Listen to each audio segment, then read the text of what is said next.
we have a nutritionist who is using the avatar to provide nutrition plan, what to eat and what should I not eat to the clients. Welcome to the Imagine AI Live podcast. I'm your host, Chris Madden, and today we have with us a special guest, Jay Pandya. Jay, how are you doing? I'm very well. Thank you for having me, Chris. Very happy to have you because you are the founder and CEO of two different companies, and I like the people that are doing a lot, trying to do as much as they can in this world. So you're the founder and CEO of MVP Ventures, which is more of like a consulting, helping businesses and startups find product market fit and advise them along the way of the journey. And then you've got your own SaaS company, Zingify, that is using AI. And we're here to talk about both of them, but I'd like you to kind of explain a little bit what you're working on now. Sure. So MVP Ventures is a startup incubator, helping startups and small, medium business or even enterprises. We have worked with enterprises in innovation and digital business models using AI, IoT, blockchain, incorporating those solutions and those technologies, but build a 21st century business, platform companies. That's what MVP focuses on and specializes in. For business model is very distinct, unique compared to a traditional products and services business model.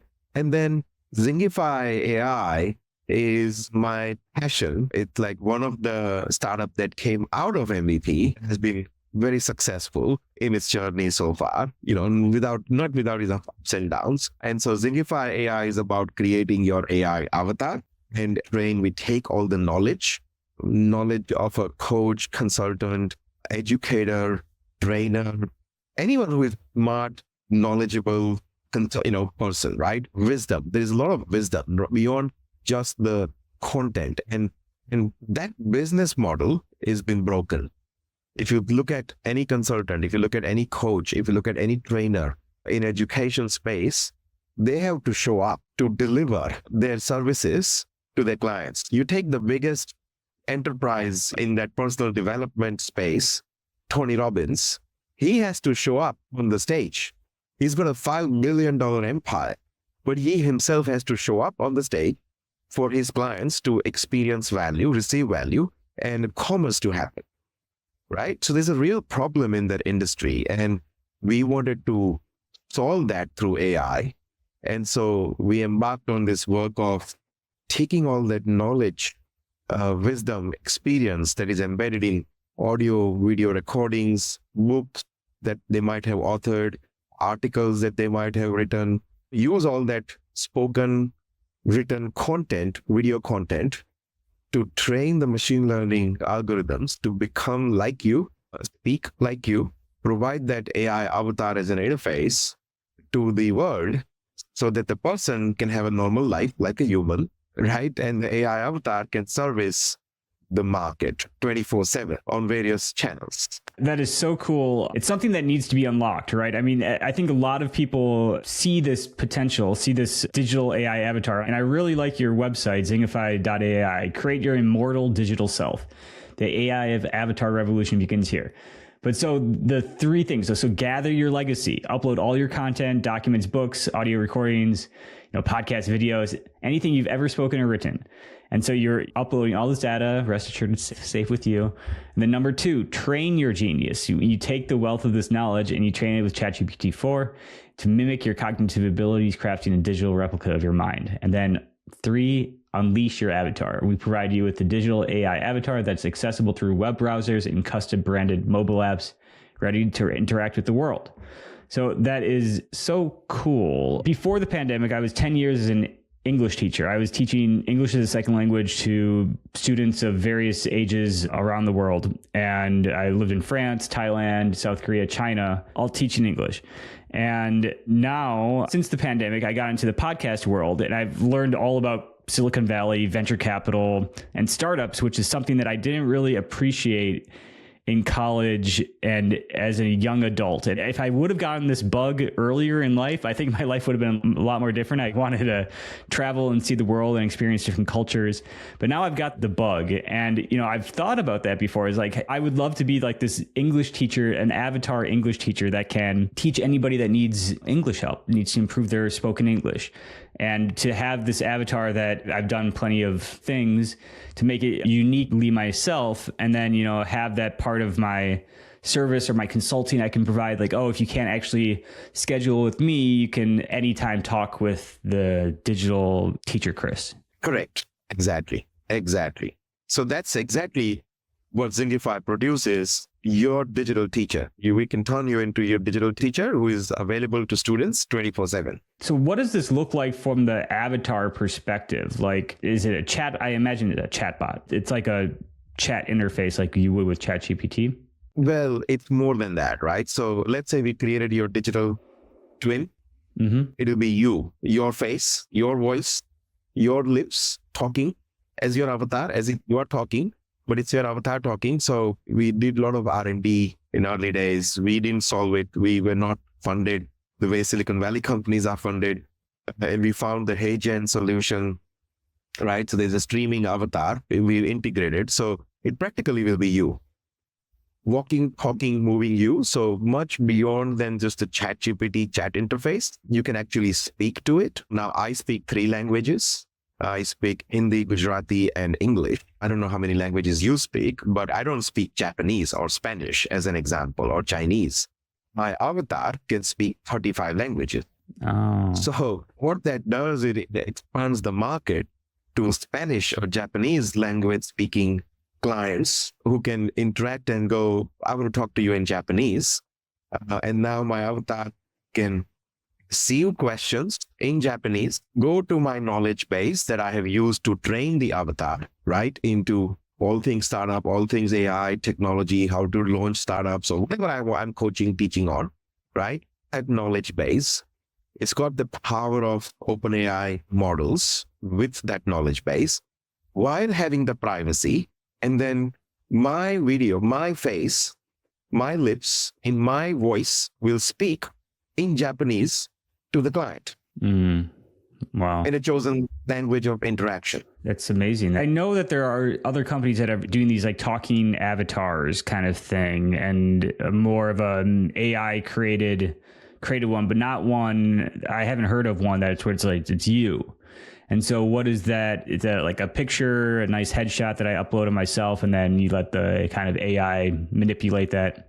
Well, it's not a picture. So we need about 3 to 5 minutes video recording of you. That's what we take. That 3 to 5 minutes video recording gets used to create your avatar. Very realistic. It's very visual. The lip movement, the facial expressions, all of that is mimicked. Like even right now, you can say I talk with my hands. That's what people tell me. So my avatar would sound and move the way I do. We cannot simulate that with just a picture. It becomes very suboptimal user experience. It just sounds and feels really bad. Whereas avatar that's created based on 3 to 5 minutes videos is much more realistic experience. Can you walk me through the pricing and how business model for your company and how you're going to make money? I mean, I can see the value for myself, but I'm wondering how much this is going to cost. And I'm imagining that it's going to be based on usage, like how many people are interacting with my chatbot, my digital avatar. Definitely. So the pricing, I think the bigger cost is not our platform cost. The bigger cost is really more of the avatar cost and the OpenAI. Okay. Those are the 2 external cost factors. For as far as our platform is concerned, as a startup, we want more and more people using it.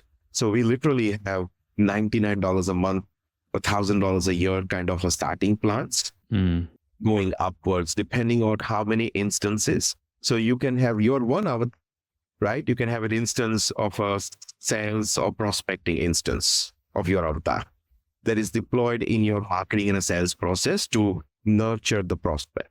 Okay, that's one instance. Then you can have another instance of actually delivery of your English teaching, right? So that's the second instance. Third instance can be support instance for the existing students, right? So we have clients who create 10, 15, 20 instances. Every instance, there can be a potential cost. The length of the conversation that the avatar would engage with, that's a cost. So every spoken minute, for example, again, this is not our platform cost. This is what a solution ends up being, about 15 cents US per minute of a avatar is talking for a minute. That's a 15-cent cost to actually deliver that experience. Now, you can monetize it. You can go students wanting to talk to you for 1 hour, as an example.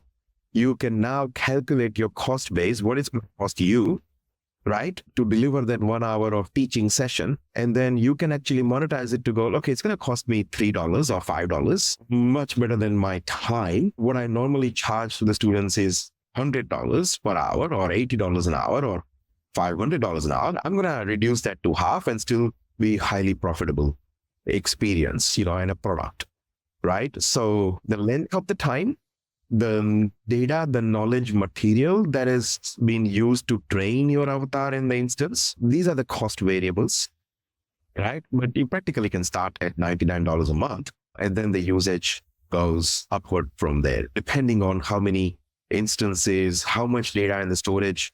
We had a client who had 64 terabytes of data, and obviously that could escalate the cost in training the machine learning models. So what we did was, instead of taking all those videos and audio recordings, which takes more storage, we produced transcripts of that outside of it, and then use the transcripts to feed the model. Right. And the important part is protection of the intellectual property, because you don't want to give away your IP to OpenAI. We want to use the model, but not give away the IP to OpenAI, because if OpenAI got the IP, then ChatGPT will just provide it as a free to its user base, right? So we have all those protection, IP security in place for this solution. Definitely tons of use cases I could see for it. And definitely just as a sourcing mechanism, like you said, to like somebody could talk to you right away and get an idea of what it would be like. Be kind of like your perfect salesman for yourself,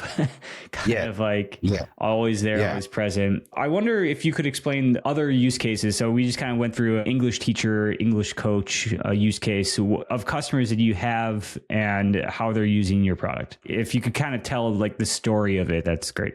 I'll tell you 2-3 different stories, so you get, different use cases. We have a nutritionist who is using the avatar to provide nutrition plan, what to eat and what should I not eat to the clients, right? So normally in a diet or a healthy eating journey, there's always this, what should I eat, what should I not eat dilemma.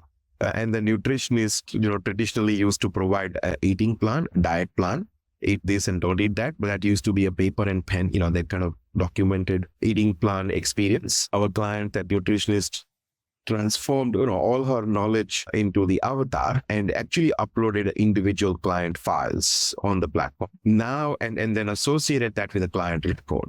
So now when that client opens and interacts with the avatar, like she would have monthly sessions with them to see how the progress is going. Other time during they already have like a nutritionist available. I'm at this Italian restaurant. I feel like having pasta. Here's a photo of the menu. What can I have? And now Avatar will choose what you should order based on your diet. What's recommended, or you not only eat this, right? The nutritionist diet plan available 24/7 on a mobile app for the clients. That's one of the use case that we have experienced. The other one is a business coach. And that's actually very popular for what we have seen.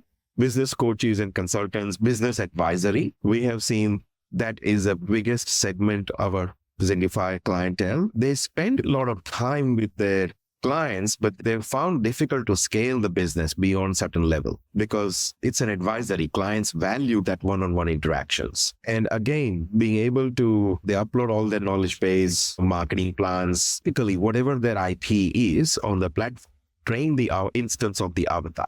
Clients interact with them. They have and especially some of these business coaches, what they have done, this is very proven, is 10 minutes of a free conversation if you are not a member, if you're not a client. So you can get a taste and feel of how this business coach will help me growing my business, how this accountant, how this business strategist, how this advisor will help me grow my business. Because every business owner, every entrepreneur wants to grow their business. What is unique about this coach, this advisor, into how they work with me? It's like giving the taste of it.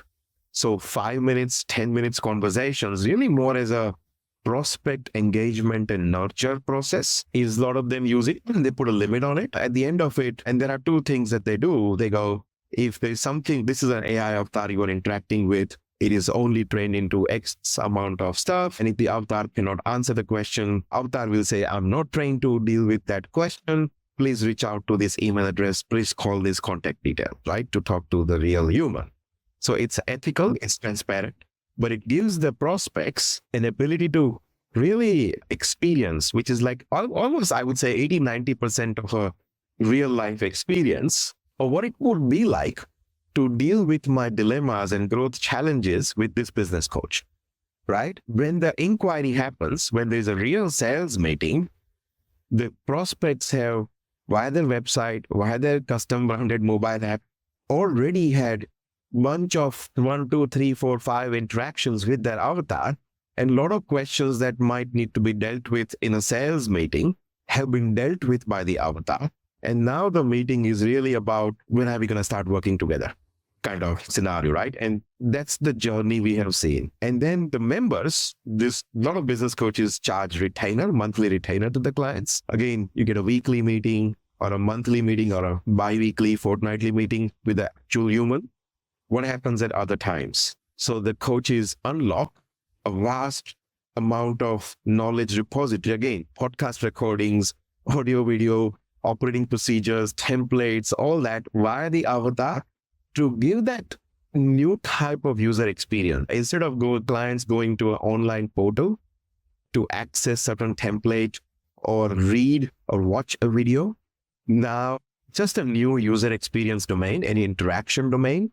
Now the clients interact with that avatar and they find it more engaging, more valuable, and more humanized experience than logging onto a website, online portal, finding that course, finding that video, finding that podcast recording, listening to it.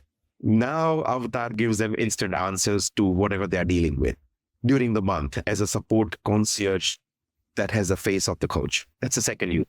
Very, very cool. It totally makes a lot of sense that would be valuable. And the limitations of the consultant or the coach is that consultant, that coach's time. You're right that it's a hard business to scale more than the time that you can give this one-on-one service to people, unless you have digital replica of yourself that can provide your services to the clients. Question came up to me is, are you able to see the conversations that your AI avatar has with clients and leads of potential clients? Absolutely, yes. So every session that clients will have with the avatar get logged, right? It's important to use that data to retrain and refine the avatar and get actually insight into, did avatar say something it should not have said? Then you need to fine tune it. So yes, all those sessions get logged.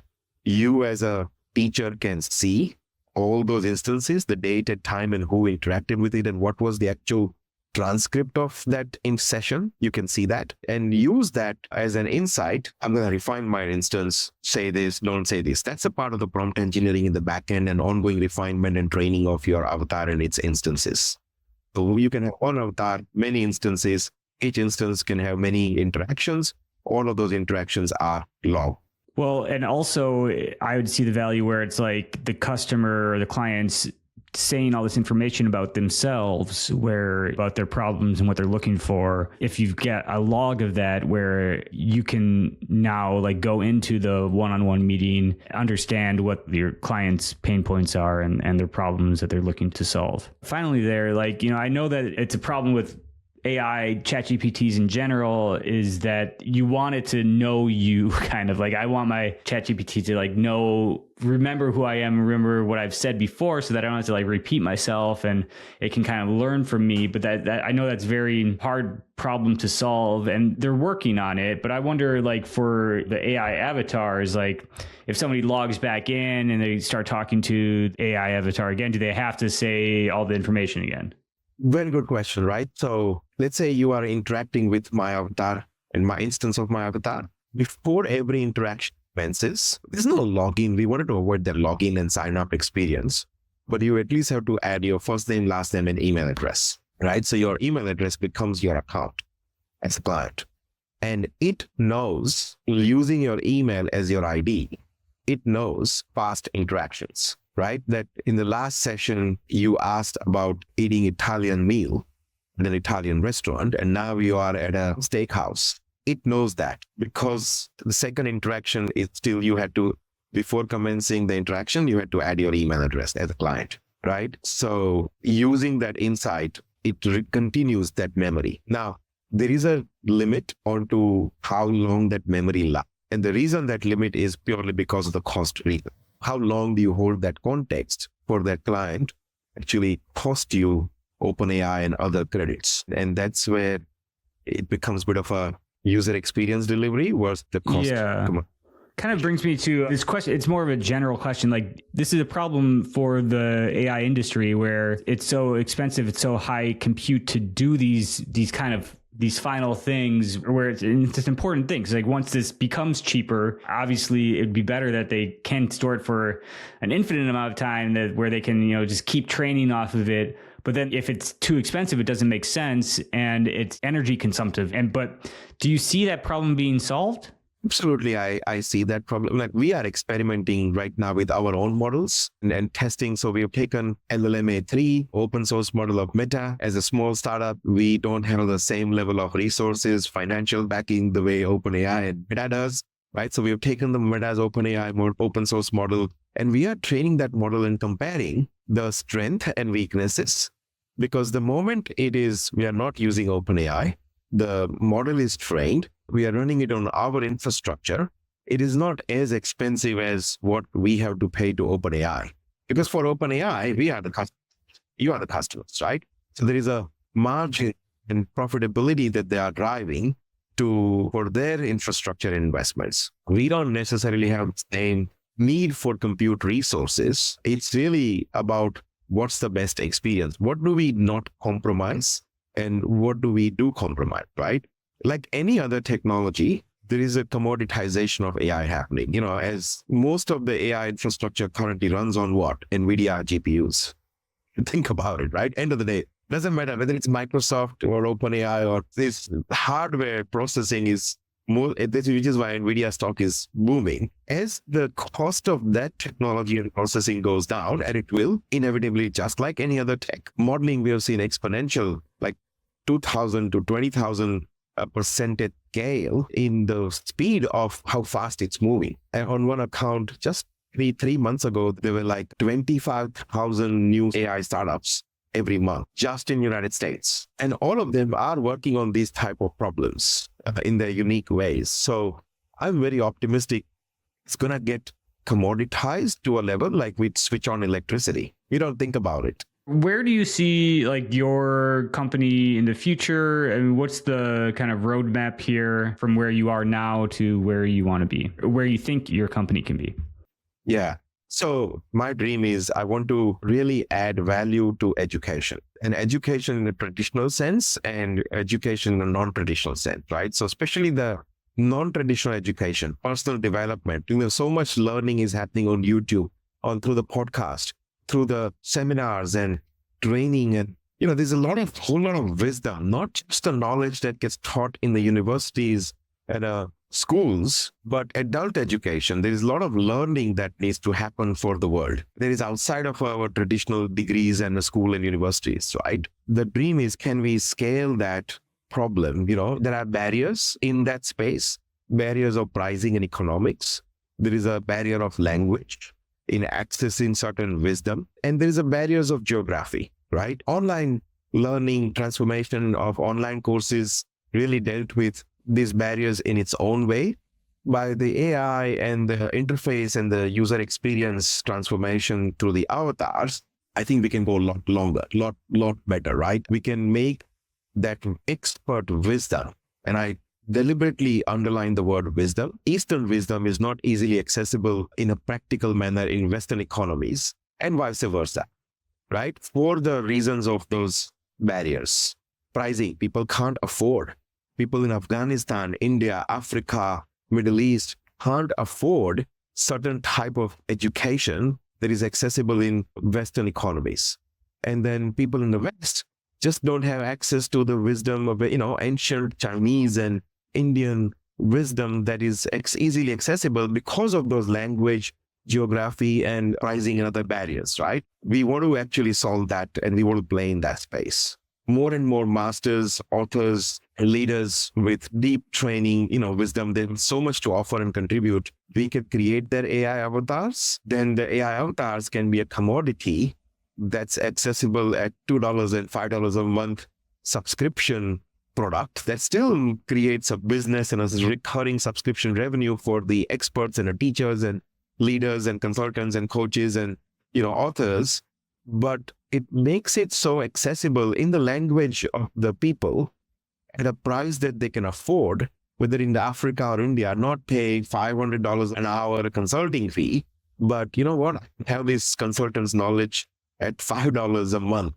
That's the plan. That's the vision. That's, I exist for and I live for in Zingify context. So the plan is to, remove our dependency and train our models to be equivalent of OpenAI outputs, protect, honor the intellectual privacy, which we currently do, but differentiate ourselves that we will never use your data for any other purpose.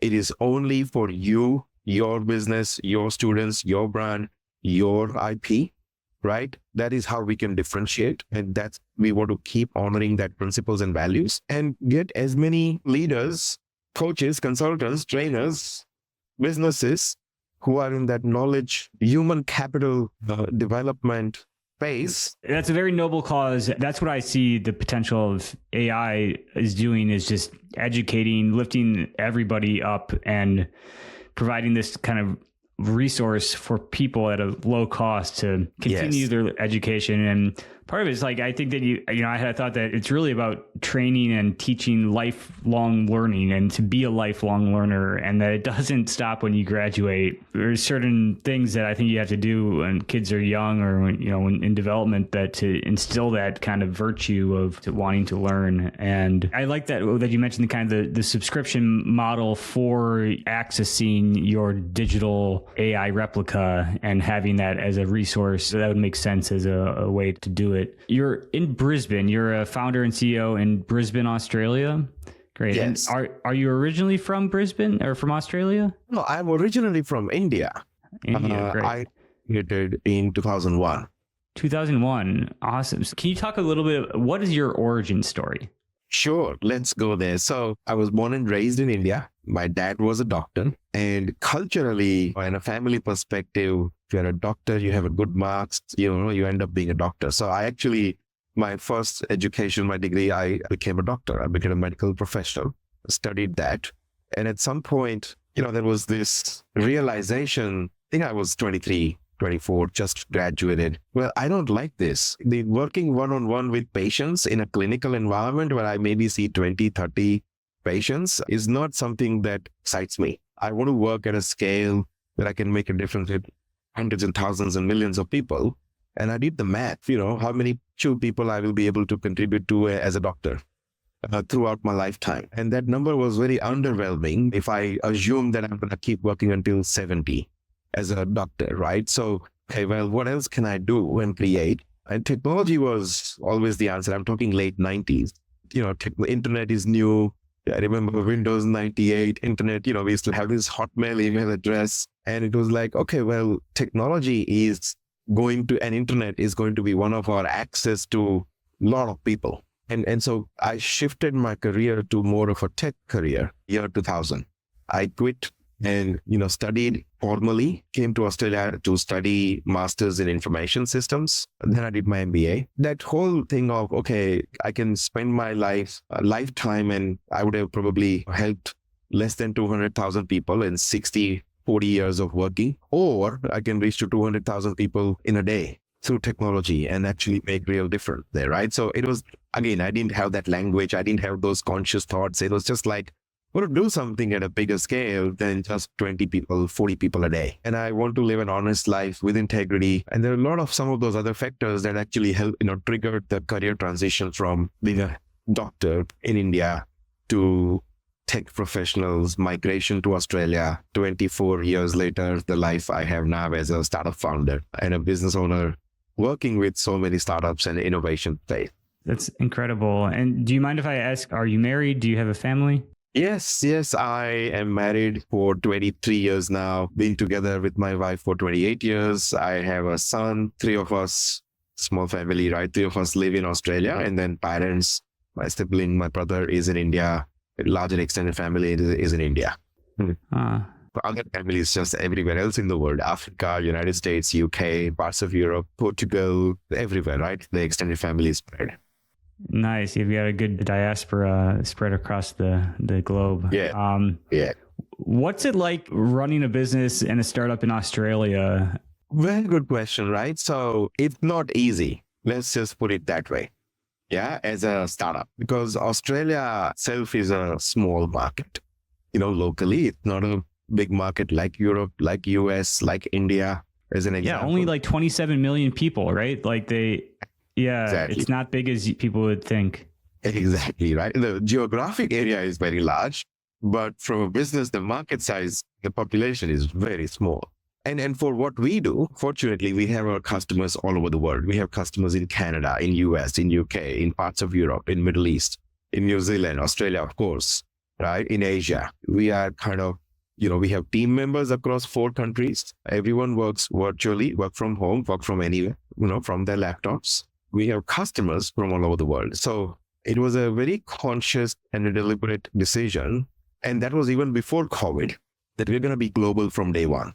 We're going to be global in our thinking. We're going to be global in our customer base, and we're going to be global as a team from day one. It doesn't matter where you are, we can work together. That philosophy, that mindset has helped growing the business to where we are right now, to a long way compared to thinking we are an Australian company. Yes, we are based in Australia. I'm based in Australia, but we as a team are based in 4 countries. And our customer base we have customers in Iceland as well. So that's how we operated. Nowadays, internet, and I think COVID accelerated that transformation, even in a mindset, of customers as well as our team members. Oh, we're going to jump on a plane, have a meeting, do a workshop, plan things together, let's do a Zoom session, right? So it makes it easy. Startup journey is never easy. It was not meant to be easy. You're taking an idea, growing it with a dream and a commitment to be global, and it takes whatever it takes. Well, it's very inspiring. And I think that you're right. It's great that you have a global team and everyone works remotely. That's similar with me. I run a media company as well as doing this podcast, and everything, my team is in the Philippines and have clients in America, and everything's just done virtually. I think that COVID was almost a blessing in disguise in that way, and that it kind of really opened up the norms of just being able to jump on a virtual call, and that this communication we're having can be as meaningful as, meeting in person. And it probably would have never happened in person, and then the cost of coming in person is really high. And then the chance of it's incredible. I think democratizes a lot of connection and building. I'm wondering with your team. So you mentioned 4 team members. Do you have a co-founder? The founder, right. Have a co-founder. The 40 people are across India, Philippines, 4 people, Australia. Right? 40. Well, you have 40 people on your team? 40 people, yes. Awesome. That's a big team. Yes. A lot of engineering talent in India. business development, architecture, design, marketing, customer support spread across Australia, Philippines, and US. This has been a very interesting and great conversation. I think we got across the point of what you're building and the potential there. I've got a set of questions that I usually ask at the end of the interview, and it's more like kind of rapid fire and just kind of give me your off the cuff response. So when it comes to AI, what are you afraid of most for the future? I'm afraid of the concentration of power. I think it's a 2-word answer, 3-word answer, but the resources necessary to have incredible AI, the data, the access to data is critical. The compute resources, the financial resources, the intellectual resources that it takes, which again requires money. There are digital giants, Magnificent Seven on NASDAQ that we talk about, right? Has access to those resources. And I'm afraid of power concentration with those Magnificent Seven and what that means for the rest of the world and the industries and the businesses. Because, we're talking Apple, Google, Meta, Tesla, the kind of data, because AI is pretty dumb without data, right? And the amount of data that these companies have, practically with their resources, they can run governments, they can disrupt our societal economic systems. They can practically take out any industries and introduce beautiful digital experience for masses in a very commoditized manner. So from a level of disruption and a concentration of that power and influence, handful of companies and their founders is something that I do think about a lot. Partly why I applied in Zingify, the data protection, the privacy, the protection of intellectual property. We will never use the data for any other purpose than it's your data. We'll honor it. That's important to me as a personal value. To answer your question, that I do worry about that concentration of power and what people will do with that power. And they're all like American companies. It's great on the West Coast, basically. There's so many people around the world that are dependent on them too, in a sense. And it's like they're the gatekeepers. And yeah, it is true. Then you see, there is this government initiatives in Middle East. China is already much advanced, but there's a whole Chinese tension about China and America. And then Indian government is talking about that sovereign AI. Right. So without sovereignty in AI for each country, like there is a movement commencing so that to break away that dependency. But government has those resources, but what they don't have is access to the data, the kind of data that this Magnificent Seven has, and the kind of access to the intellectual, the smartest people. Now, all that is, so we'll see. I think sovereign AI is going to counter that risk to some extent, and there is a movement commencing, there is investments commencing, but we have to see there's not yet measurable, demonstrable progress in that space yet.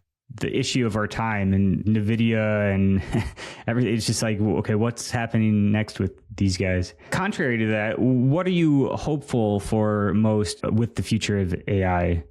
I think the optimistic me is very hopeful about, for us humans, we can evolve to actually engage with bigger questions and more meaningful and more fulfilling life than working and engaging in activities that is not meaningful, that doesn't give us fulfillment, but we have to earn the living, right? I think if I look 10 years, 15 years in the future, I think about we don't have to necessarily work to earn the living. People worry about being replaced by AI. And, I don't think that will happen. I think there'll be new professions and new industries created that doesn't exist now. But it's people being able to engage in more fulfilling, something that gives you happiness. Well, there are so many miserable people who live miserable life because they have to engage in activities to earn a living. And, there is a quote that says, for a master in the art of living, there is no distinction between the work and the play, right?